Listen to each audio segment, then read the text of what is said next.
നമുക്ക് എല്ലാവർക്കും അറിയാവുന്ന പോലെ സെപ്റ്റംബർ 11 നമ്മുടെ ഓണം സെലിബ്രേഷൻ 2024. നമ്മുടെ ഓണം സെലിബ്രേഷന്റെ പേര് നമുക്ക് എല്ലാവർക്കും അറിയാവുന്ന പോലെ തന്നെ പറന്നോണം.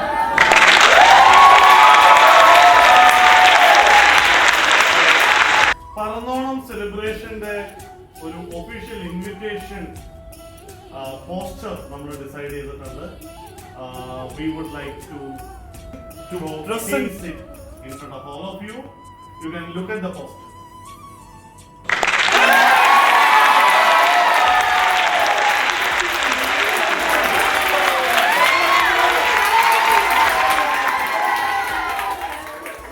എല്ലാവരോടും ഒന്നേ പറയാനുള്ളൂ, എല്ലാരും വന്നോണം, തകർത്തോണം, അടിച്ച് പൊളിച്ചോണം ഈ പറന്നോണം.